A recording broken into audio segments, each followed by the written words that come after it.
अब महावीर ने कहा रात्रि को भोजन मत करना। मैं मानता हूँ कि उस समय की बात ठीक थी, लेकिन बिजली नहीं थी और महावीर का कहना ठीक था। आज भी गांव में जहाँ बिजली नहीं है वहाँ लोग अंधेरे में भोजन करते, दिया भी नहीं, क्योंकि भारत तो देवता भला यहाँ तरसते हो आने को, मगर घासलेट का तेल कहाँ।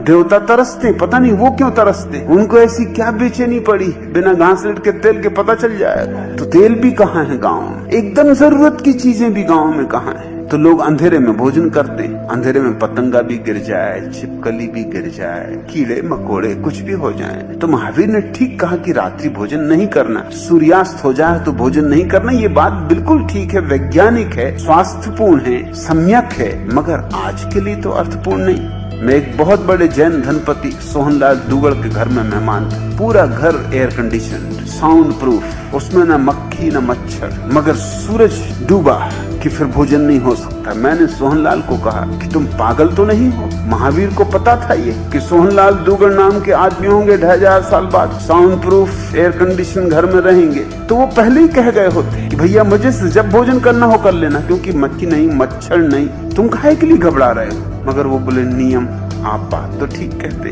मगर जब तक चल सके दिन में ही चला लेते। मैंने कहा दिन को सूरज में इतनी रोशनी नहीं होती जितनी तुम्हारे घर में बिजली की रोशनी।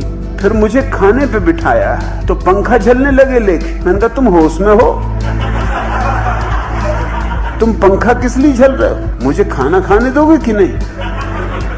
उन्होंने कहा कि नहीं नहीं, घर में कोई साधु महात्मा आए तो राजस्थान का पुराना रिवाज पंखा झलना, राजस्थान का होगा पुराना रिवाज, मगर यहाँ झल किस लिए रहे हो पंखा। बिजली है, एयर कंडीशन है, सब ठंडा है, साउंड प्रूफ है, कोई आवाज नहीं आ रही जिसको तुम पंखे से भगा रहे हो, हवा की कोई जरूरत नहीं, और नाहक मेरे सामने बैठ के मुझे शांति से भोजन भी नहीं करने दे रहे, पंखा हिला रहे मेरे सामने बैठ के। बोले आप बात तो ठीक कहते हैं, आप बात तो हमेशा पते की कहते हैं।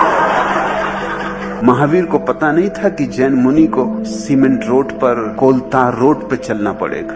कच्ची मिट्टी पे चलना एक बात है, कोलतार पे चलना बिल्कुल दूसरी बात है। महावीर को पता होता कि कोलतार पर जैन मुनि को चलना होगा, तो नग्न पैर चलने की बात का आग्रह नहीं करते। सहज 25वां तीर्थंकर हो तो वो बराबर कहेगा कम से कम कैनवस के जूते तो पहन ही लो, इसमें चमड़ा तो है ही नहीं, तो कोई पाप तो हो नहीं रहा है, कैनवस के जूते पहनने में क्या हर्जा है। नंगे रहना हो तो रहो, मगर कम से कम कैनवस का जूता तो पहनो, और जचोगे भी बहुत। एक चटाई का हैट लगाए हुए हैं जापानी ढंग का, और कैनवस के जूते और नंग धड़ंग, एक दर्शनीय दृश्य भी होगा। बाकी नंगे तुम घूमो, कोई हर्जा नहीं, बेफिक्री से